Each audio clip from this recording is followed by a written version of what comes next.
Lady Charmaine, and my guest today is an actor and comedian who made us all laugh because before there was a Fashion Queens, there was in living colors Mr. Antoine Merriweather of Men on Film. And he's here today to talk about his Tony and Grammy Award-winning nominees from all the way back to all the way up today. We're going to be talking about The WIZ Live is going to be re-airing on this Saturday. You want to make sure you check it out. So here's Mr. David Alan Grier. Welcome.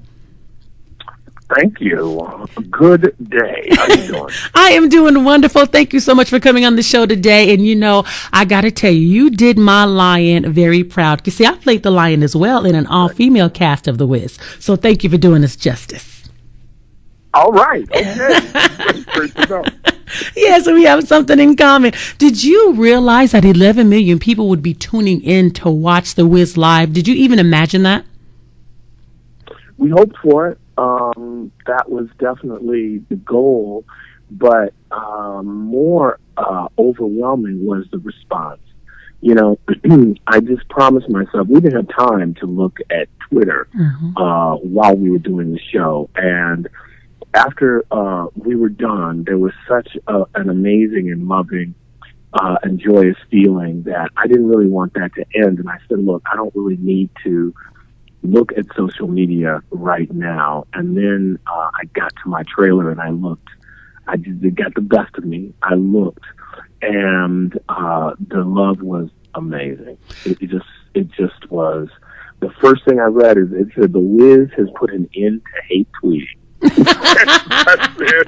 I said, okay. Then I found out we were the #1 trending topic on Twitter worldwide for the entire 3 hours that the show was broadcast live. And from there, it was just, I can't tell you how many emails, texts, phone calls, mentions from friends, mostly strangers, saying how much they enjoyed the show, how they watched it with their families, a lot of black moms, and moms of all colors who introduced the show to their kids, and they relived the joy they had as children and passed that on. You know, my daughter's 7.5. One of the main reasons I wanted to do this is because of her. I mean, I remember how much I loved The Wizard of Oz as a child, and she loves it. And it was really great. I mean, I could have done it when she was like 21, but she would have been like, that's great, Dad. You're playing a lot.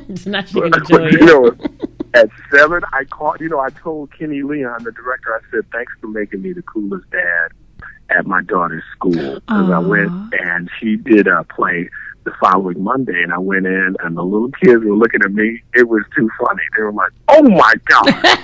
You're in the WIZ. You're in the WIZ. We saw you as the lion. No, these kids were freaking out. They kept stopping and looking me in my face. They were like, that was you. Oh, man. Oh, yeah. And just the impact you made on the new generation, because I was one of those people tweeting, you know, because when I say I watched the movie The WIZ, I remember when I went to see The WIZ in Oakland, standing in the rain the night The WIZ came out in the movie theaters. I remember that very well. Then we bought the movie. I knew every single line in the movie The WIZ, and then I was blessed to be able to play the line in The WIZ. So here I am singing all in my house and tweeting, and my husband telling me to be quiet, and I'm still singing, and especially when my song came on, Be a Lion. So you did as well. I sung with so much lion pride. so thank you. Oh, you are so welcome. How did you and the entire cast develop such good chemistry? Because you would think that all of you had been working together for years. You know, I never met Neo, never met Elijah, never met Shawnice. But first of all, Shawnice had such an open, youthful, and loving heart. She made it so easy for us to feel like a unit and like family, you know. And she would tell everybody, she said, Neo and Elijah and I, we're like her older brothers. Whenever she started acting silly, spending too much time talking to these boys in the chorus, we say, hey, Shawnice, come here. Get over here and learn your lines.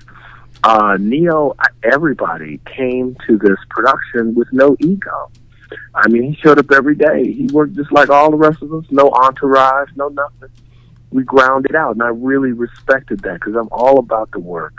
And we were swept along. We worked over 2 months together before you guys saw us on that live broadcast. And more than anybody else, the Lion, the Scarecrow, the Tin Man, Dorothy, and I, we had to move as one because we were in all of our scenes together. Mm-hmm. Had to depend on each other. So it was really, that's what was necessary for our success. Now, you are a trained actor. Many people don't know, from Yale University. You studied Shakespeare.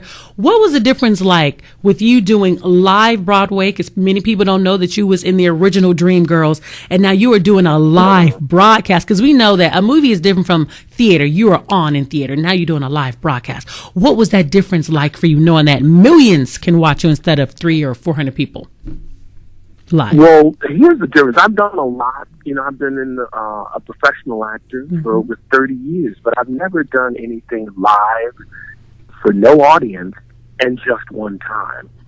I mean, it really, as the broadcast approached, we put in all this work, and it was really about not holding back, because you only have one time. Staying within ourselves, but also giving it all up. And I know that for me, if I could have gone home and said, well, look, you got the best of me, okay? I didn't leave anything in my pocket, and I didn't leave anything in the dressing room. The last thing I wanted to do is get in the car at the end of the night and say to myself, I wish I would have. I didn't really, I forgot to. So the great part of it was I felt like the cast took that extra step up. And you guys, America, got to see the best version of the WIZ that we did. That was great. You know what I'm saying? I didn't want people to go, oh, the night before we went live, man, that run through was great. No, it came together. No do-overs and no applause. We just hit it and quit it. I know that's right, because you guys sure did. And the one thing I can say, David, is I did not realize how well you could sing. Your voice is beautiful, and your voice was even different as a lion, because I'm like, I know that's David Alan Grier, but his features are different and his voice is different. But I had to remember that was you on stage. You literally transformed. And what was your transformation process into the lion? Well, I was the first person cast, I think. Maybe Shawnice had already been chosen, but other than her, I was the first person cast. We made the deal, and immediately thereafter, my agents NBC called and they said, we have to get you in for a prosthetics and makeup test. So it started immediately. And the first makeup test was like 6.5 hours, and just sitting in the chair trying to find the level of lion that the producers wanted, the director wanted, that the makeup people wanted, that I wanted. I mean, it started there, and the great thing was there was a lot of input. My concern was that would I be able to do everything in the costume, in the makeup, that I could do in my own body? So that required constant tinkering, and something was catching, it didn't feel right, they would come in, cut, repair, re-sew. The tail came off a bunch of times. I remember the first time I slid on my knees, I heard a pop, and the tail was sitting there, and I was on the other side of the stage. So that took a lot. They took a lot of figuring out, and all of that fed into the character. The fangs, the teeth, sometimes I had them in, sometimes I had them out. All of that affected it, but I was able to do it enough times so by the time we actually went live, I was comfortable with it. That's good. It felt like days in that outfit. All right. So you felt like Dave in the outfit, but you looked fabulous like a lion. I want to say, too, also, we're going to be playing the WIZ because I have Christmas at my house every year.